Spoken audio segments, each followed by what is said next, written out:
semuanya, perkenalkan nama saya Elizabeth Mesa dari kelas 11G. Pada video kali ini saya akan menjelaskan tentang perdagangan internasional dan menjawab 3 pertanyaan utama yang berikut. Yang pertama itu, apa itu perdagangan internasional? Perdagangan internasional adalah kegiatan jual beli barang dan jasa antara dua negara atau lebih. Tujuan utamanya adalah untuk memperluas pasar, mendapatkan barang yang lebih murah atau berkualitas, serta memanfaat keunggulan sumber daya dari masing-masing negara. Contoh, Indonesia mengekspor kopi dan karet, serta mengimpor barang elektronik dan bahan baku industri. Jawab pertanyaan.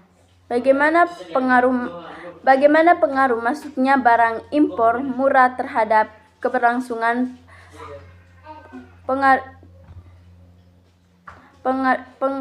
pengrajin lokal? Menurut saya, kemudahan masuknya barang impor murah memiliki dampak ganda terhadap UMKM dan pengrajinan lokal. Yang pertama itu negatif. Barang impor murah seringkali dijual dengan harga jual lebih rendah dari produk lokal. Akibatnya, konsumsi cenderung memilih barang impor karena harganya lebih terjangkau. Yang kedua itu, hal ini membuat produk UMKM lokal sulit bersaing dan mengurangi pangsa pasar. Yang kedua itu positif. Tekanan pasar akibat barang impor mendorong UMKM untuk meningkatkan kualitas dan kreativitas produk. UMKM terdapat berinovasi agar tetap relevan dan diminati konsumsi.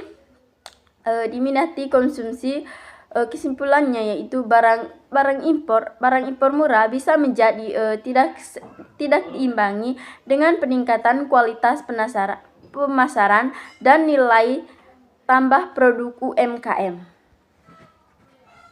Yang kedua itu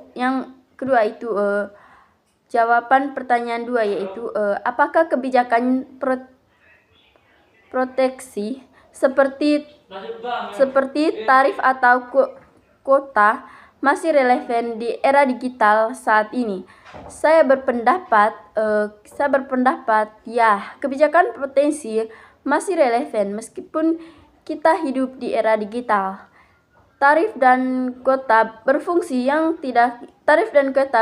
untuk melindungi industri lokal dari persaingan yang tidak sehat. Yang pertama tadi itu tarif, yang kedua itu potensi memberi waktu bagi UMKM untuk berkembang dan memperkuat produksi usaha mereka sebelum menghadapi persaingan bebas.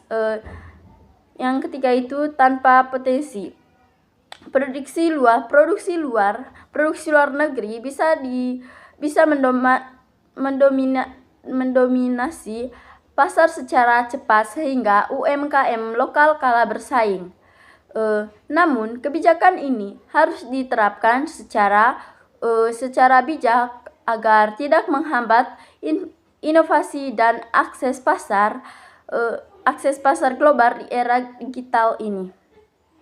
Misalnya dengan tetap membuka akses ekspor dan digital marketing bagi UMKM. Jawaban pertanyaan ketiga, strategi apa yang harus dilakukan UMKM agar bisa bersaing di pasar internasional? Untuk UMKM bisa bersaing di pasar internasional atau ekspor, berikut strategi yang saya anggap penting. Meningkatkan kualitas produk. Yang pertama itu, produk harus memenuhi standar internasional agar bisa diterima di luar negeri. Yang kedua itu, misalnya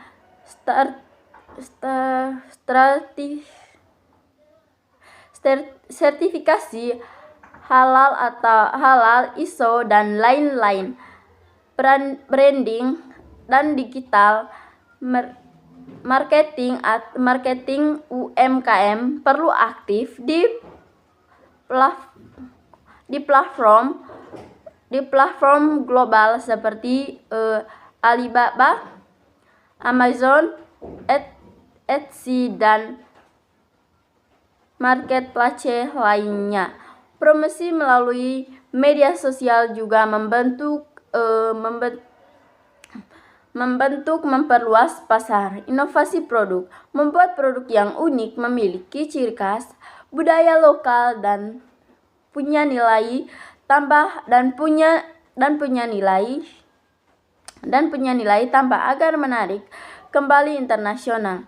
Kolaborasi kerja dengan pemerintah, swasta, atau lembaga pendukung ekspor untuk akses pembiayaan, pelatihan, dan pemeran internasional. Manajemen usaha profesional, administrasi keuangan, pengemasan ekspor, dan pemenuhan regulasi ekspor harus tertata dengan baik. Penutupnya itu kesimpulan pendapatan internasional memberikan peluang sekaligus tentang bagi UMKM di Indonesia. Kemudian barang impor murah menjadi tekanan bagi pengrajin lokal, tetapi dengan strategi yang tepat seperti peningkatan kualitas dan pemasaran digital UMKM.